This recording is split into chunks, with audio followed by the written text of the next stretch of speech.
વચનામૃત ગઢડા પ્રથમ પ્રકરણનું 10મું. કૃતઘ્નિનું સેવકરામનું. તારીખ 29/11/1819 સોમવાર. સંક્ષિપ્ત સાર. પહેલો, સેવકરામની જેમ કર્યા કૃત્યને ન જાણે તે કૃતઘ્નિ છે. બીજો, પ્રાયચિત કર્યા છતાં તેને પાપી કહે તે પણ કૃતઘ્નિ છે.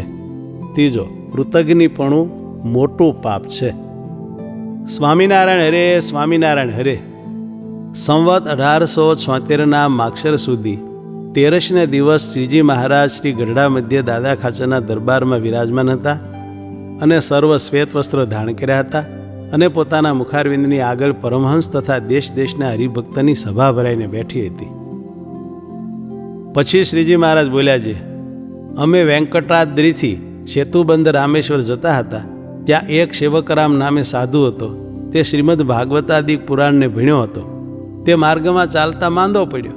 તેની પાસે ₹1000ની સોનામોર હતી, પણ ચાકરીનો કરનારો કોઈ નહીં, માટે રોવા લાગ્યો. પછી તેને અમે કહ્યું છે, કાંઈ ચિંતા રાખશો માં, તમારી ચાકરી અમે કરીશું. પછી ગામને બહાર એક કેળાની ફૂલવાડી હતી. તેમાં એક વડનો વૃક્ષ હતો. તે વડના વૃક્ષને વિશે 1000 ભૂત રહેતા, પણ તે સાધુ તો ચાલી શકે એવો રહ્યો નહીં અને અતિશય માંદો થયો. તે ઉપર અમને અતિશય દયા આવી. પછી તે ઠેકાણે અમે તે સાધુને કેળના પત્ર લાવીને હાથ એક ઊંચી પથારી કરી આપી અને તે સાધુને લોહીખંડ પેટ બેસણું હતું તેને અમે ધોતા અને ચાકરી કરતા. અને તે સાધુ પોતાને જેટલું જોઈએ તેટલું અમારી પાસે ખાંડ, સાકર, ઘી, અન્ન તે પોતાના રૂપિયા આપીને મંગાવતો. તે અમો લાવીને રાંધી ખવડાવતા અને અમો વસ્તીમાં જઈને જમી આવતા. અને કોઈક દિવસ તો અમને વસ્તીમાં અન્ન મળતું નહીં ત્યારે અમારે ઉપવાસ થતો. તો પણ કોઈ દિવસ તે સાધુએ અમને એમ કહ્યું નહીં જે અમ પાસે દ્રવ્ય છે તે આપણે બેને કાજે રસોઈ કરો અને તમે પણ અમ ભેળા જમો. પછી એમ સેવા કરતે થકે તે સાધુ 2 માસે કાંઈક સાજો થયો. પછી સેતુબંધ રામેશ્વરને માર્ગે ચાલ્યા ત્યારે તેનો ભાર મણ એક હતો.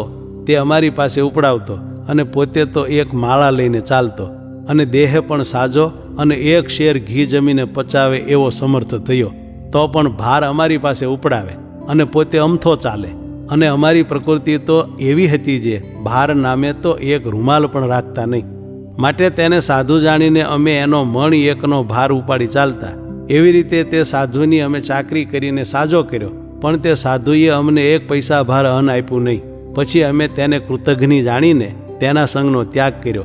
એવી રીતે જે મનુષ્ય કર્યા કૃત્યને ન જાણે તેને કૃતઘ્નિ જાણવો. અને કોઈક મનુષ્ય કાંઈક પાપ કર્યું અને તેણે તે પાપનું યથાશાસ્ત્ર પ્રાયચિત કર્યું હોય અને વળી તેને તે પાપે યુક્ત જે કહે તેને પણ તે કૃતઘ્નિ જેવો પાપી જાણવો. ઇતિ વચનામૃતમ ગઢડા પ્રથમ પ્રકરણનું 10મું થયું.